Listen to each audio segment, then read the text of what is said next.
मान लीजिए कोई एसआईपी में इन्वेस्ट कर रहा है, हर महीने के 5,000 रुपये उसके अकाउंट से कटते हैं। अगर वो स्टेप अप नहीं कर रहा है तो ऐसा ना हो कि इन फ्यूचर मान लीजिए कि ठीक है कुछ परसेंट सैलरी उसकी बढ़ी है और वो ये सोचे कि कुछ परसेंट पैसा लगाया जाए, लेकिन बहुत सारी टर्म्स कंडीशन ऐसी भी आती है कि कब उनको कौन सी चीज़ें सिचुएशन फेस करनी पड़ जाए, घर के खर्चे हो गए, तमाम तरह के वगैरह वगैरह खर्चे इंसान की लाइफ में रोज़मर्रा की जीवन में आते हैं। ऐसा ना हो कि फिर उनको लेने के देने पड़ जाएं कि इन फ्यूचर उनको प्रॉब्लम फेस करनी पड़े। म्यूचुअल फंड और सिप का यही ब्यूटी है कि आप कभी भी अपने इन्वेस्टमेंट जर्नी को पॉज कर सकते हैं, रोक सकते हैं और डिसकंटिन्यू कर सकते हैं। राइट, जो भी आपने इन्वेस्ट किया है, जो मार्केट वैल्यू है वो आपको मिल जाएगा। दूसरे प्रोडक्ट में अगर आप लाइफ इंश्योरेंस प्रोडक्ट की बात करते हैं, अगर बीच में आप उसको स्टॉप करते हो आपको नुकसान होता है, but SIP and step up में कोई नुकसान नहीं है।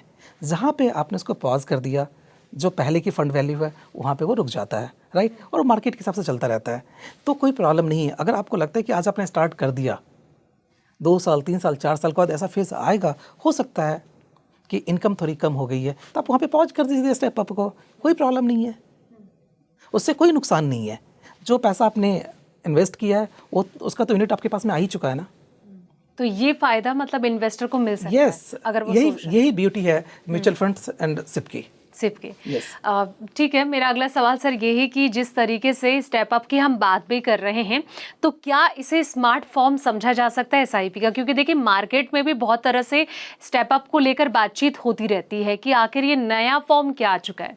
ये स्मार्ट फॉर्म ही है, सिप का स्मार्ट वर्जन ही स्टेप अप सिप है। अगर आप नॉर्मल सिप करते हैं तो आप वैल्यू क्रिएट कर सकते हैं, लेकिन इन्फ्लेशन को बीट करना, इतनी महंगाई है, आपको करना पड़ेगा, नहीं तो वो कॉर्पस बन नहीं पाएगा। आज आपको लगता है कि 1 करोड़ रुपये बहुत बड़ी चीज़ है कि आपको 15 साल के बाद 20 साल के बाद 1 करोड़ रुपये मिल गया, लेकिन जब आप 15 साल बाद जाएंगे ना तो उस 1 करोड़ की वैल्यू आज के हिसाब से 30-35 लाख रुपये है। तो शायद आप इन्फ्लेशन को बीट नहीं कर पाएंगे। अगर आपने स्टेप अप वहीं पे किया है तो जो आज आप सोच रहे थे कि मुझे 1 करोड़ रुपये चाहिए, तो आज से 20 साल के बाद भी उसकी वैल्यू 1 करोड़ रुपये ही होगी। क्यों होगी? क्योंकि उसका कॉर्पस 2 करोड़ 78 लाख रुपये हो चुका है।